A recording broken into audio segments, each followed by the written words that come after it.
Abra sua Bíblia no segundo livro de Samuel. Samuel, o grande sacerdote do reinado davídico, começando ali com Saul, nascendo no período do sacerdote Eli, criado dentro de uma esfera espiritual sadia, abençoada, crescendo na presença do Senhor. Samuel acompanhou muito a trajetória do povo de Israel no início do reinado davídico, acompanhou muitos líderes, e ele então registra um episódio muito interessante na palavra de Deus a respeito de um objeto, a arca, 1,20 m de comprimento, 75 centímetros de largura e 75 centímetros de altura, interno e externamente banhado a ouro. Ali Deus falava e se revelava e mostrava a sua glória. É o que nós vamos nesta noite pensar com os irmãos. A sua casa pode ser uma bênção de Deus, e esse texto que leremos, segundo o livro de Samuel, no capítulo 6, dos versos 10 a 12, ele nos dirá como isto pode acontecer. Segundo o livro de Samuel, no capítulo 6, os versos 10, 11, conforme diz a palavra do Senhor, e o 12. Não quis Davi retirar para junto de si a arca do Senhor para a cidade de Davi, mas a fez levar à casa de Obed-edom, o geteu. Ficou a arca do Senhor em casa de Obed-edom, o geteu, 3 meses, e o Senhor abençoou e a toda sua casa. Então avisaram a Davi dizendo: o Senhor abençoou a casa de Obed-edom e tudo quanto tem, por amor da arca de Deus. Foi, pois, Davi, e com alegria fez subir a casa de Deus, a arca de Deus da casa de Obed-edom, à cidade de Davi. Como eu disse, esta metragem, uma caixa pequena, que simbolizava muito, veremos daqui a pouco. Assim, a arca, chamada Arca da Aliança ou Arca do Senhor, ela está descrita em Êxodo no capítulo de número 25, os versos 10 e seguintes, que foi um direcionamento de Deus para que Moisés construísse esta arca banhada a ouro, com um simbolismo muito forte, expressivo, contundente da presença de Deus. Há muitos textos na Bíblia que falam a respeito desta Arca da Aliança ou Arca do Senhor. Na parte superior havia uma bordadura de ouro, contudo, uma tampa que cobria a arca, denominada propiciatório, que no hebraico significa cobertura. Ela era de ouro maciço, era uma tampa. E sobre o propiciatório também de ouro maciço, haviam 2 querubins, 2 anjos querubins, um em cada extremidade, extremidade da arca, com as asas estendidas à frente um do outro. E estes cobriam o propiciatório. E qual era o objetivo disso? O que isto simbolizava e significava?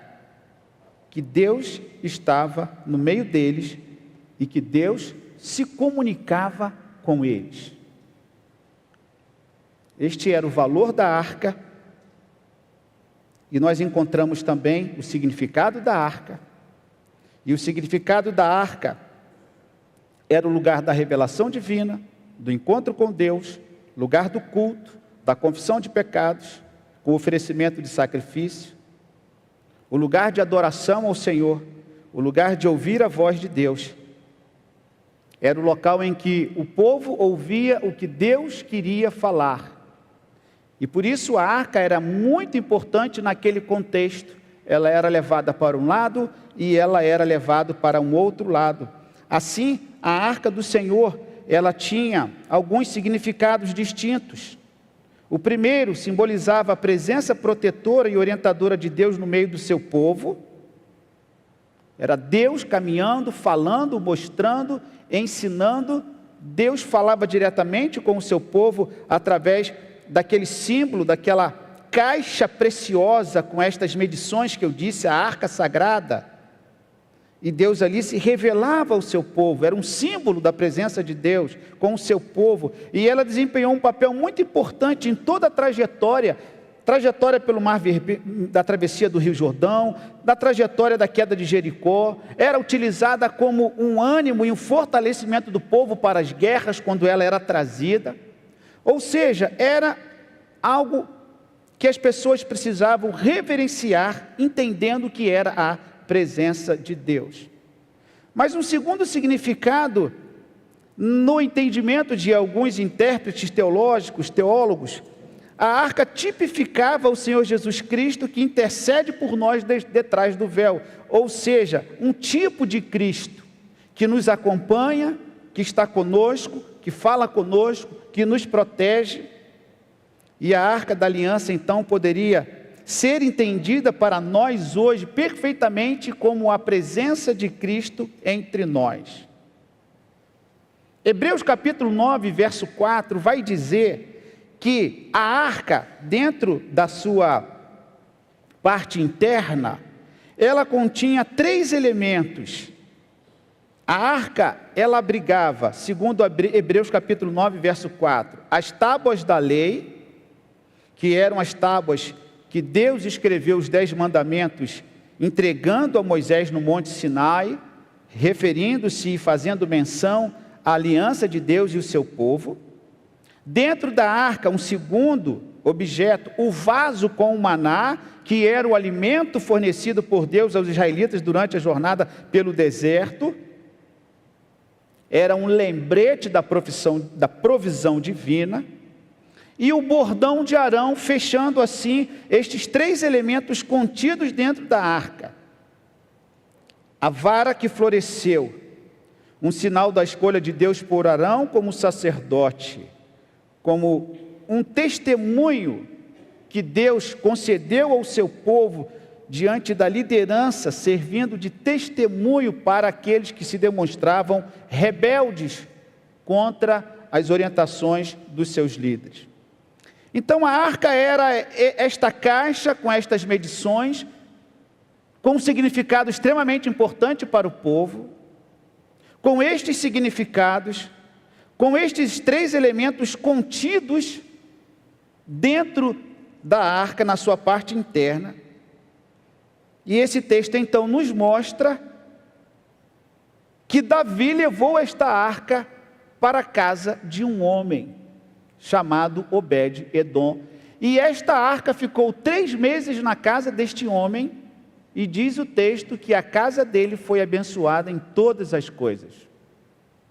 Mas, meus irmãos, até chegar na casa de Obed-Edom, para abençoar a casa daquele homem, e chegar a Jerusalém, conforme Davi levou a arca para colocá-la no seu devido local, esta arca, ela causou alguns problemas para os inimigos de Deus. Nós percebemos que a arca teve um efeito para com um povo, os filisteus. Isto está descrito, você pode acompanhar comigo, o primeiro livro de Samuel, no capítulo de número 6, o capítulo de número 7, nós temos algumas repercussões desta arca na mão dos inimigos de Deus. Por quê? Porque a arca ela era utilizada como a fala de Deus, como eu disse, ela elevava o moral dos soldados, ela mostrava o poder de Deus, e o povo, quando ia lutar, saindo para lutar, eles levavam a arca, e esta arca servia, vamos dizer assim, de um ânimo, de um fortalecimento para os soldados. Mas aconteceu uma coisa muito ruim, primeiro livro de Samuel, no capítulo 4. Primeiro livro de Samuel, no capítulo de número 4, aconteceu uma coisa muito triste para o povo, uma tragédia na vida sacerdotal. uma tragédia na vida de uma família. Diz o texto, 1 Samuel no capítulo 4, que os filisteus venceram os israelitas numa batalha. E a arca do Senhor foi levada pelos inimigos de Deus. Os filisteus venceram uma batalha e levaram a arca, levaram a presença de Deus, levaram a fala de Deus, vamos dizer assim, porque a arca significava e representava.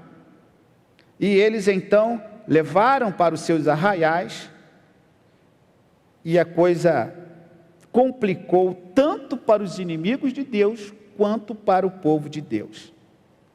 Para os inimigos de Deus, esta arca ficou 7 meses. Isso está no capítulo 6, veja aí na sua Bíblia, 1 Samuel, no capítulo de número 6, o verso de número 1. 7 meses esteve a arca do Senhor na terra dos filisteus. Esta arca passou um tempo, esta arca sagrada, esta presença de Deus, passou um tempo entre os inimigos do Senhor, e ela provocou muitas coisas ruins, muitas tragédias. Porque a santidade de Deus passou a ser percebida entre os inimigos de Deus como uma coisa, vamos dizer assim, na concepção deles, na percepção deles, uma coisa tenebrosa, pelo que Deus era, pelo que Deus revelava ao seu povo. Diz o texto que esta arca do Senhor provocou muitos males, ao ponto do capítulo 4, o capítulo 5 e o capítulo 6 revelarem estas questões do que estava acontecendo. Veja no capítulo 5 o que aconteceu. Os filisteus tomaram a arca de Deus e a levaram de Ebenezer a Asdode. Tomaram os filisteus a arca de Deus e a meteram na casa de Dagom, junto a este. Dagom era uma divindade dos filisteus. Levantando-se, porém, de madrugada, os de Asdode, no dia seguinte, eis que estava caído Dagom com o rosto em terra, diante da casa da arca do Senhor. Tomaram-no e tornaram a pô-lo no seu lugar. Levantando-se de madrugada, no dia seguinte, pela manhã, eis que Dagom jazia caído de bruços diante da casa do Senhor, da arca do Senhor. A cabeça de Dagom e as 2 mãos estavam cortadas sobre o limiar dele, que ficou apenas o tronco. Por isso os sacerdotes de Dagom e todos os que entraram no seu templo não lhe pisam o limiar em Asdode até o dia de hoje, naquele tempo que eles escreveram naturalmente. Porém, a mão do Senhor castigou durante os dias de Asdode e os assolou e os feriu de tumores, tanto em Asdode como no seu território. Vendo os homens de Asdode que assim era, disseram: não fique conosco a arca de Deus de Israel, pois a sua mão é dura sobre nós e sobre Dagom, nosso Deus. Pelo que enviaram mensageiros e congregaram a si todos os príncipes dos filisteus e disseram: que faremos da arca de Deus de Israel? O que nós iremos fazer? Lá no verso 5, chegando a um conselho, verso 11, chegando a um conselho do capítulo 5 de 1 Samuel, então enviaram mensageiros e congregaram a todos os príncipes dos filhos dos filisteus e disseram: devolvei a arca de Deus de Israel e torne para o seu lugar, para que não matem nem a nós nem ao nosso povo. Olha as consequências, porque havia terror de morte em toda a cidade, e a mão de Deus castigara duramente ali. Os homens que não morriam eram atingidos com tumores, e o clamor da cidade subiu ao céu. Você poderia estar perguntando assim: mas por que isso? Por que isso? Há muitos textos, Samuel registra, o livro das crônicas registra, há muitas informações, e talvez seja uma mensagem com muito conteúdo que eu estou aqui tentando resumir para o irmão, para que o irmão entenda que a bênção de Deus durante 3 meses na casa de uma pessoa foi uma coisa extraordinária. Mas até esta arca chegar na casa de uma pessoa para abençoar durante 3 meses, esta arca, que significava a presença de Deus, causou muitos males para com os inimigos de Deus. E Deus mostrou assim o seu poder. E aquelas pessoas que estavam segurando aquela arca nos seus arraiais, os filisteus, em Asdod, eles perceberam que aquela arca era algo tão santo, que significava a proteção de Deus para com o seu povo, que ela não poderia ficar no local inadequado. O local da arca não era em Asdod com os filisteus. O local da arca era com o povo de Deus. Não que Deus não quisesse abençoar aquele povo, mas aquele povo era um povo rebelde. Era um povo que conflitava com o povo de Deus. Talvez vocês que não tenham, algumas pessoas, que quando leem no Antigo Testamento ficam pensando assim, por que Deus era tão mal com alguns povos? Talvez algumas pessoas mais novas, que talvez lendo um livro do Antigo Testamento, na época dos reis, na época das crônicas, se deparem com uma história que pode se contradizer com o Deus de amor, um Deus que permite matanças. Mas, irmãos, quando nós lemos a história, mal ou má era a trajetória que estes povos provocavam. Estes povos, que eram os inimigos do povo de Deus, eles não tinham limites para muitas coisas. Eles eram desenfreados. A Bíblia não relata tudo. A Bíblia não traz todas as informações, mas eram idólatras. Eles sacrificavam crianças, eles matavam uns aos outros, eles não respeitavam o ser humano, conforme nós começamos a perceber como um direcionamento de Deus, o respeito às leis, aos mandamentos, o respeito às prescrições. Tudo isso começa a se revelar quando Deus começa a estabelecer uma relação de intimidade com o seu povo, com os hebreus. E mais à frente com os judeus, e mais à frente com a sua igreja, como hoje nós recebemos do Senhor, a revelação através da sua palavra, mas lá num passado distante, Deus precisou mostrar o seu poder para um povo ímpio, para um povo iníquo, e que nos faz entender por que Deus era tão duro com aquelas pessoas, porque Deus era tão duro naquele contexto. Ora, Deus é todo poderoso e nós não conhecemos totalmente. Ele revelou através da sua palavra, através das escrituras sagradas, um pouco daquilo que Ele é. E Deus zela pelo seu povo, Deus zela pela sua palavra, e é por isso que nós devemos temer e reverenciar o nome de Deus, e saber que as nossas escolhas e as nossas atitudes, elas terão sim um resultado positivo ou negativo, dependendo daquilo que nós escolhemos. Eu estava lendo esse texto e percebendo aqui a reação dos líderes dos filisteus, perguntando, o que nós vamos fazer com essa arca? O verso de número 8 do capítulo 5 de 1 Samuel, eles disseram assim, o que nós faremos da arca de Deus?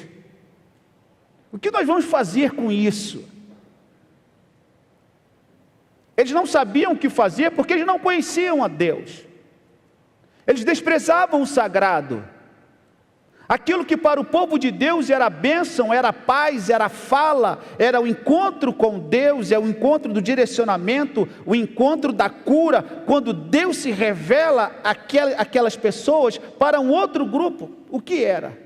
Desprezo total. O que nós faremos com isso? Exatamente muitas vezes o que acontece hoje com muitas pessoas que desprezam a palavra de Deus e não temem o seu nome. E perguntam, o que eu faço com a palavra? O que eu faço com a igreja? O que eu faço com a fé? O que eu faço com este Deus? E quantos desprezam? Ah, meus irmãos, essa história do efeito negativo da arca fora do seu ambiente, ela produziu um poder na vida dos filisteus porque eles não sabiam o que fazer. Há outros relatos em outros textos, mas o nosso tempo não permite, porque eles tomaram aquilo que era considerado a glória de Deus. Os irmãos sabem que quando a arca foi levada pelos filisteus numa batalha, o sacerdote Eli morreu. O registro está aqui no capítulo de número 4, quando Eli soube que a arca havia sido levada pelos filisteus, ele sucumbiu, ele não aguentou. Olha o que diz 1 Samuel capítulo 4, verso 17.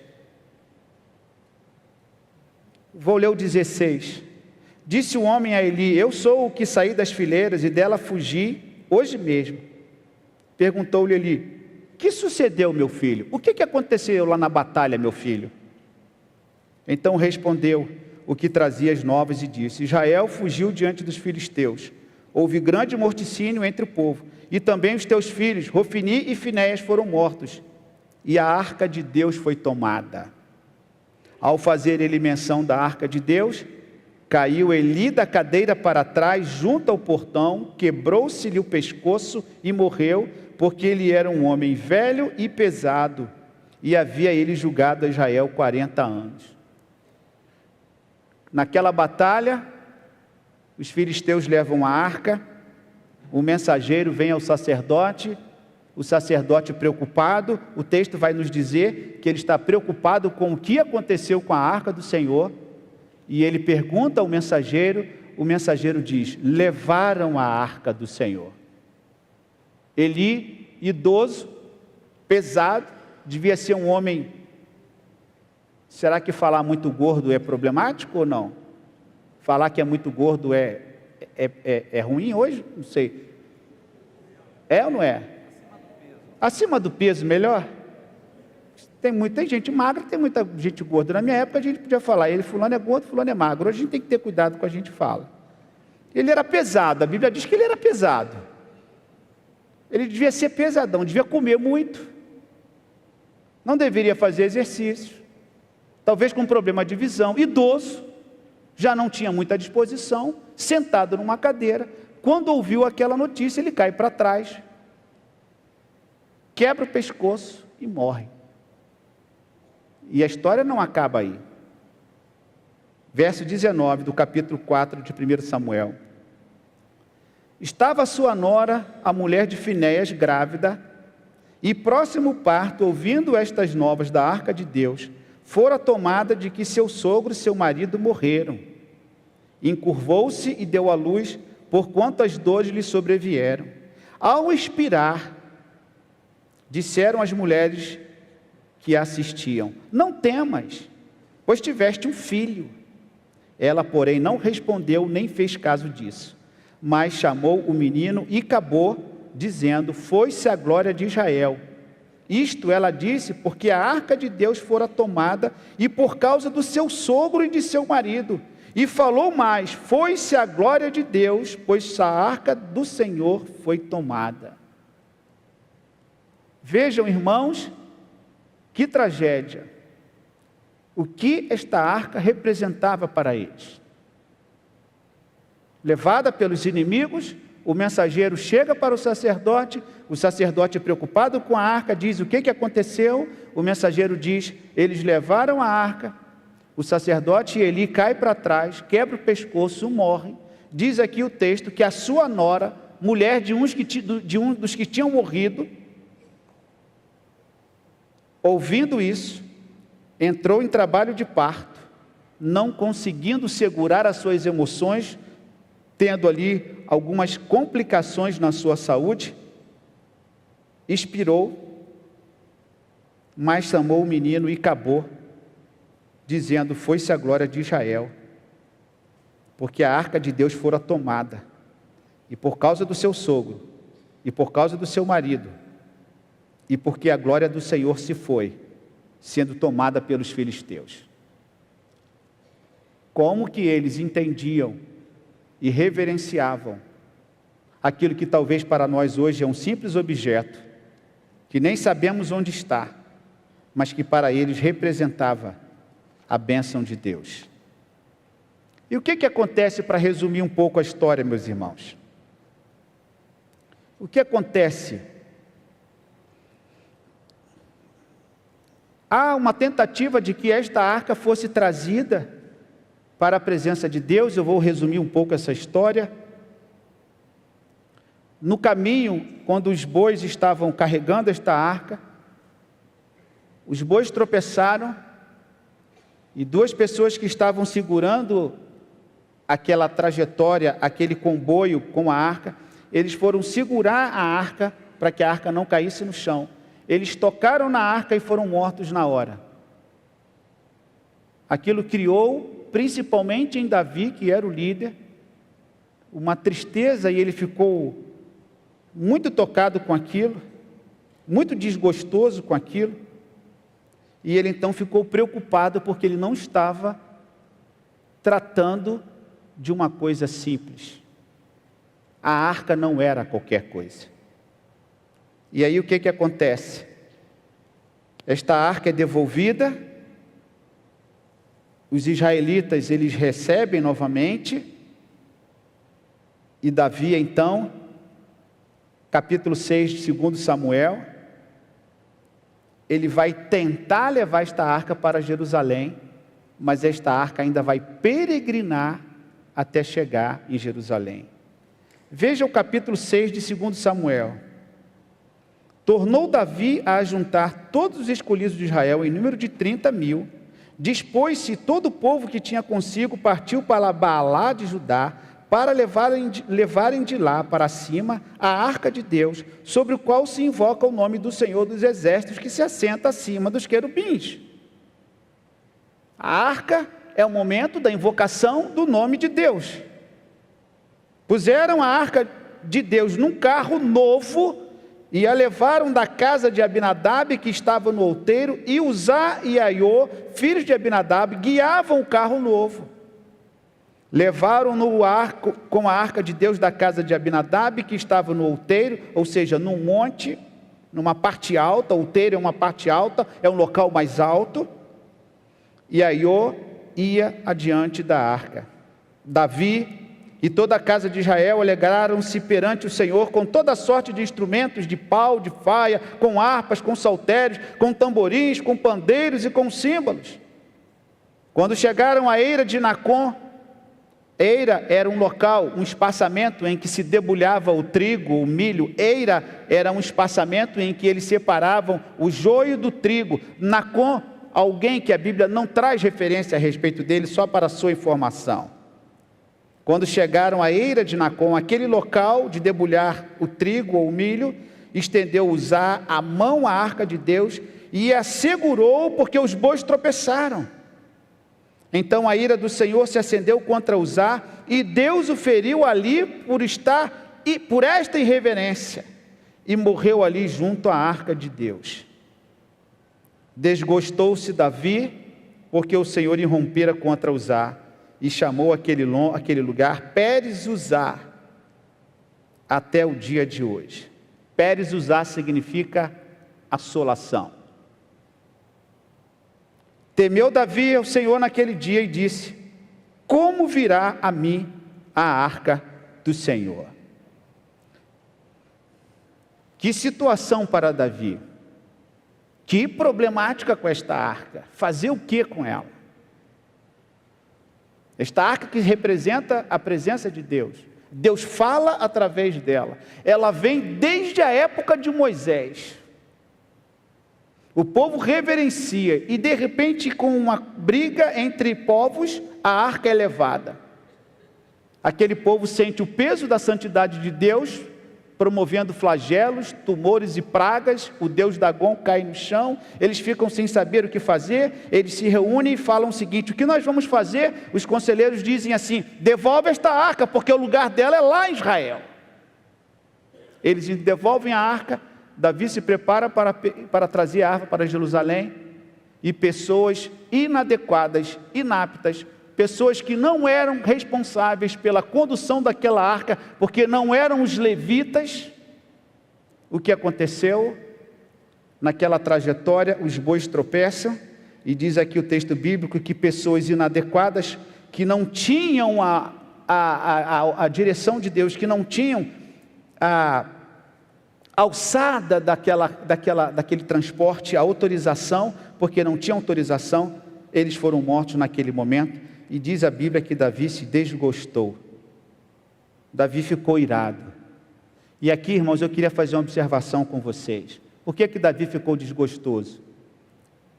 Porque Davi tinha tanta intimidade com Deus, mas ele achava que podia tratar das coisas de Deus de qualquer maneira, pelo fato dele ter intimidade com Deus.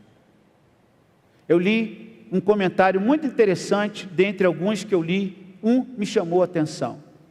Davi tinha tanta intimidade com Deus, que ele não valorizou como deveria, reverenciando, tratando como deveria tratar, destinando os levitas responsáveis pela condução da arca. Ele foi um pouco negligente, ele achou que poderia fazer de qualquer maneira. Por quê? Porque ele tinha muita intimidade com Deus e ele achou que Deus poderia fazer todas as suas vontades e Deus não iria intentar contra o seu plano de trazer a arca de Deus, pelo fato dele ter um bom relacionamento com Deus. Parece que ele ficou um pouco decepcionado com o Senhor, porque a maneira de agir não estava correta, e por isso Deus puniu. E ele ficou desgostoso, ficou irado, e aí pergunta, numa atitude de humildade: como eu posso fazer para que essa arca venha até mim? E ele então tem uma ideia. Olha que interessante, ele ficou pensando o seguinte: como eu vou transportar esta arca para Jerusalém? Imagina o que pode acontecer. Ele é um líder, ele tem a responsabilidade para com o seu povo. Ele precisa levar esta arca que simboliza esta presença de Deus para o seu lugar adequado. E ele precisa agora, porque ele aprendeu, ele viu quem Deus era, como os filisteus perceberam quem Deus era, pela presença da arca lá. O povo de Deus aqui está também percebendo o que ela representa para eles, desde os tempos de Moisés. E aí, olha que interessante. Verso 9, do capítulo 6, do segundo livro de Samuel. Temeu Davi ao Senhor naquele dia e disse: como virá a mim a arca do Senhor? Não quis Davi retirar para junto de si a arca do Senhor para a cidade de Davi, mas a fez levar à casa de Obed-edom, o geteu. Ele pensou o seguinte: não vou levar isso para minha casa não. É muita responsabilidade. O que pode acontecer na minha casa? Lá entre os filisteus, ela foi colocada ao lado da imagem de Dagon. A imagem de Dagon caiu. Quando os filisteus acordaram, foram ver que Dagon estava caído. Alguém pegou a imagem de Dagon, colocou no local, veio a segunda noite. Na segunda noite, a imagem de Dagon caiu e quebrou-se uma parte daquela imagem. O povo acordou, foi novamente ver e pensaram: o que é isso? Vamos devolver isso. Provocando flagelos, tumores, pragas entre eles, eles devolvem, a arca vem sendo trazida, as pessoas lidam de maneira inapta, inadequada, pessoas que não eram autorizadas para mexerem com a arca, mexeram, morreram naquele momento ali, porque não respeitaram a santidade, não temeram o nome do Senhor. E o que isso provoca na mente de Davi? O que ele pensa? Não vou levar isso para minha casa não. Ele pode ter ficado com medo, com a repercussão. Qual era ou qual seria a repercussão da arca na casa dele? O que aquela arca poderia revelar?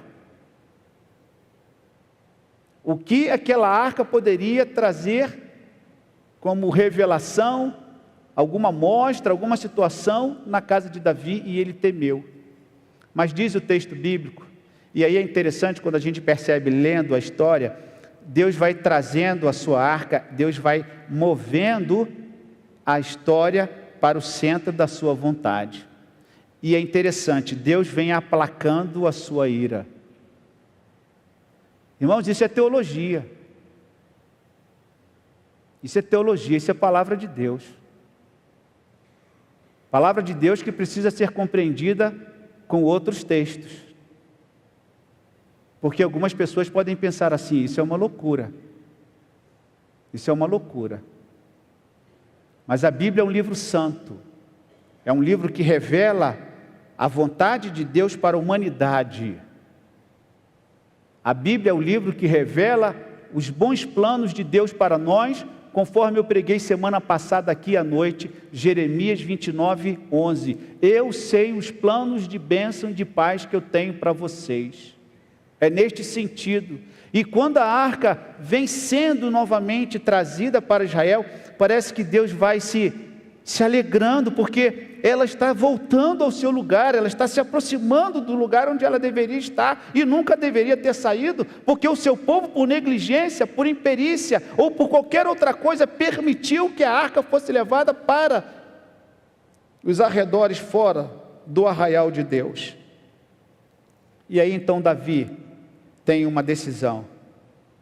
Ele chega na casa de Obed-edom,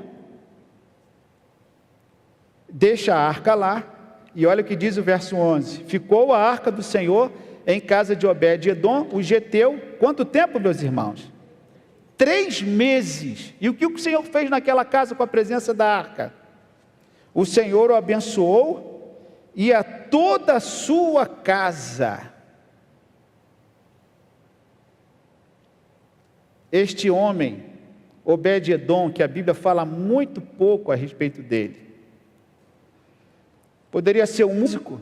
1 Crônicas capítulo 16, verso 4 e 5, poderia sim ser um músico. Eu queria que você abrisse aí, 1 Crônicas no capítulo 16, porque são tão poucas referências que nós temos a respeito deste homem, e que vale a pena a gente identificar algumas delas.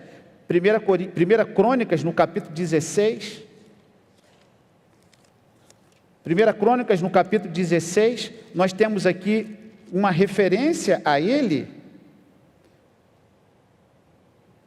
os versos 4 e 5, quando Davi designa algumas pessoas para os holocaustos e as ofertas pacíficas, os versos 4 e 5, eles dizem assim: designou dentre os levitas os que haviam de ministrar diante da arca do Senhor e celebrar e louvar e exaltar o Senhor Deus de Israel, a saber, Asaf, o chefe, Zacarias, o segundo, e depois Jeiel, Semiramote, Jeiel, Matitias, Eliabe, Benaia, Obed-edom. E Jeiel, com alaúdes e harpas, e Asaf fazia ressoar os símbolos de bronze. Provavelmente Obed-edom era um músico. E eu fiquei pensando, ministro Henrique, que Davi deva ter escolhido, por orientação de Deus, a casa de Obed, porque eu fiquei pensando assim comigo: lá na casa de Obed ele vai cantar para mim, lá na casa de Obed ele vai tocar para mim, lá na casa de Obed vai ter culto, lá na casa de Obed ele vai me reverenciar, lá na casa de Obed ele vai chamar essa turma toda aí, olha, esses nomes difíceis que a Bíblia aqui traz, ele vai chamar o Asaf, o Zacarias, o Semiramote, o Jeiel, o Matitias, Eliabe, e eles vão ficar tocando a noite inteira, a madrugada toda, vão ficar tomando uma bebida quente, vão ficar comendo uvas, passas, comendo um queijinho, porque eles eram meio que mineiros. Esse povo naquela época, eles comiam os derivados do leite, o leite das cabras, o leite das vacas, eles utilizavam isso. E eu fiquei pensando que Deus ali, naquela casa, seria cultuado, seria reverenciado.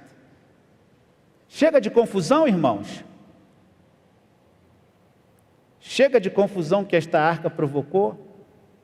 Não é fácil, não é simples lidar com as coisas espirituais. Não é fácil, não é simples lidar com as coisas de Deus. Mas Davi, dentre tantas qualidades que ele possui, a sua coragem e a sua confiança em Deus. Ele, orientado pelo Senhor, escolheu aquele homem e disse: vai ficar na sua casa a presença de Deus. Irmãos, não é questão de tempo, se 3 meses, se 6 meses, se 1 ano, se 2 anos, não importa o tempo, o importa é o que nós levamos para a nossa casa, o que temos em nossa casa, como agimos em nossa casa. Deus abençoou durante 3 meses toda a sua casa e foi prosperidade mesmo, irmãos, foi prosperidade. Houve um tempo de bênção na vida da sua família, na sua casa. Os seus filhos foram bênçãos de Deus.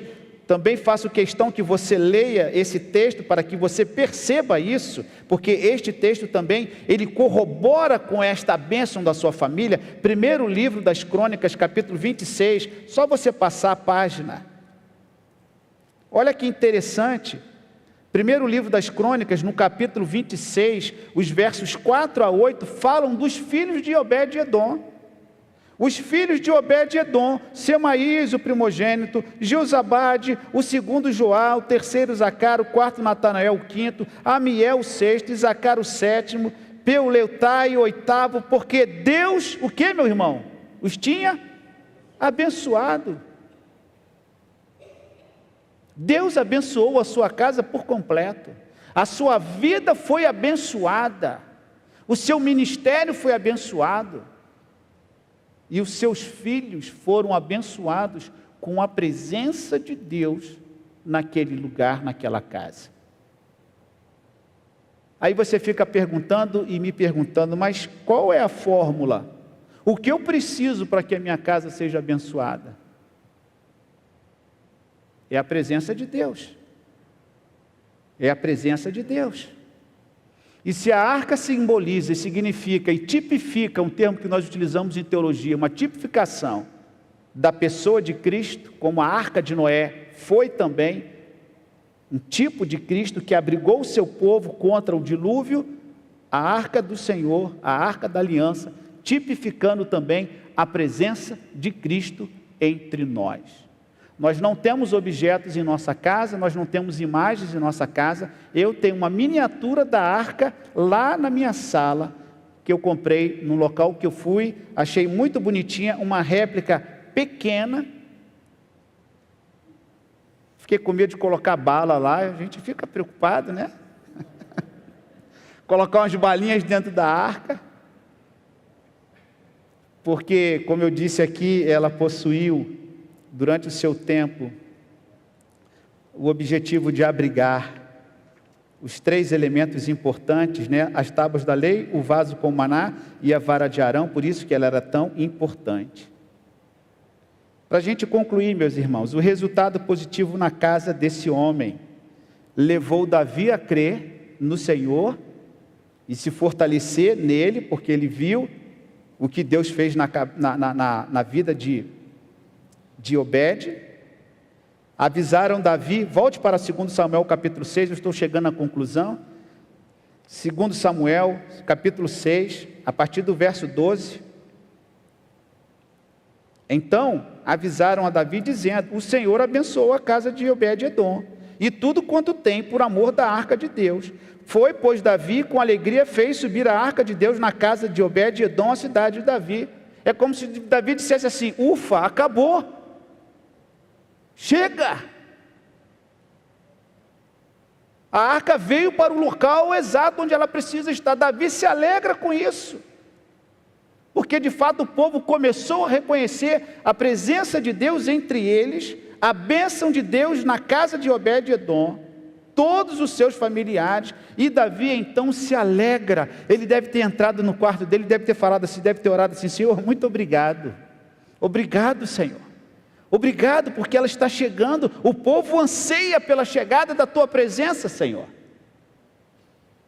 E olha o que diz o texto, verso 13: sucedeu que quando os que levavam a arca do Senhor tinham dado 6 passos, sacrificava ele bois e carneiros cevados, Davi dançava com todas as suas forças diante do Senhor, estava cingido de uma estola sacerdotal de linho, era muito próprio naquela época. Os sacerdotes utilizavam também estolas sacerdotais, naturalmente, obviamente, mas Davi não era um sacerdote, ele se cinge dessa estola, e Davi, com todo Israel, fez subir a arca de Deus, a arca do Senhor, com o que, meus irmãos? Verso 15, com júbilo e com som de trombetas. A trombeta que anunciava a vitória. É chegada a presença de Deus entre nós. A arca foi restaurada, a arca foi buscada, a arca está chegando no local onde ela nunca deveria ter saído.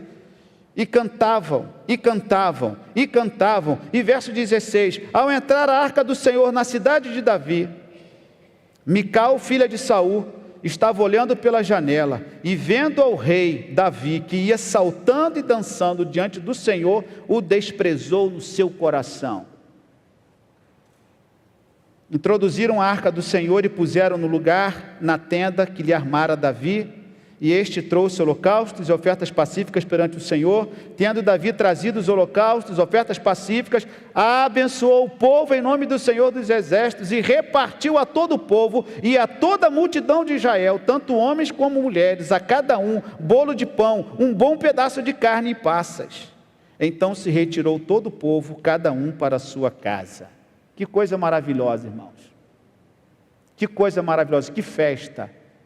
A restauração proveniente da presença de Deus, a presença do Senhor, o lugar da arca do Senhor, colocaram-na no local certo, fizeram cultos, holocaustos, ofertas pacíficas. Davi abençoou agora todo o povo, não apenas a casa de uma pessoa, mas todas as pessoas foram abençoadas pela presença do Senhor. Como que Deus pode abençoar as nossas casas, as nossas famílias, com a sua presença? Como abençoou a casa de Obed-edom, como abençoou aquele povo que cultuou, que cantou, que ofereceu culto a Deus, ofertas ao Senhor, e todo o povo saiu, cada um para o seu lugar, com a presença do Senhor, porque Deus era a bênção que eles precisavam. Principais lições: reverência à presença de Deus traz bênçãos, o respeito à santidade de Deus é essencial, obediência a Deus gera prosperidade e paz. Devemos ser canais para a presença de Deus em nossas vidas, e quando nós acolhemos a presença de Deus em nossa casa é abençoada, recepcionamos a presença de Deus, nossas famílias são abençoadas. E é por isso que precisamos cultivar a presença de Deus.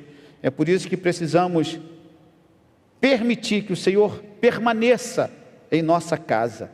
Se não há ainda a presença do Senhor, convide ao Senhor para permanecer em sua casa.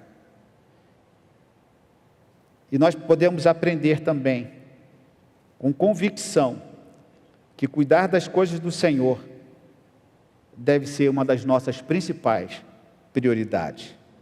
3 meses de bênçãos, 3 meses de prosperidade. Mas existe uma preocupação maior, que é com a eternidade. A bênção do Senhor, tipificada na aliança, na arca da aliança, como Cristo Jesus, aquele que não apenas nos abençoa 3 meses, 6 meses, 1 ano, mas aquele que nos abençoa hoje e sempre, com a salvação eterna. Você não precisa ter uma arca na sua casa, você não precisa ter uma imagem esculpida em alguma parede, o que você precisa é de Jesus na sua casa, hoje e para sempre e por toda a eternidade, não apenas temporariamente como ele abençoou a casa de Obed-edom, mas é para sempre a presença do Senhor em nosso coração. Quem sabe nesta noite, você entendendo esta palavra, você convida o Senhor para transformar a sua casa, para estar presente em sua casa. Mas eu quero também concluir dizendo uma coisa para o irmão: antes da sua casa tem o seu coração. Antes da sua casa, Jesus precisa fazer morada no teu coração. Se Ele não fizer morada no teu coração, a sua casa poderá não expressar a totalidade da vontade de Deus para você e para a sua família. Por isso, é preciso que antes que abramos a nossa casa, que abramos nossa casa, é preciso abrir o nosso coração para o Senhor. Que Ele nos abençoe assim. Amém, meus irmãos, e amém.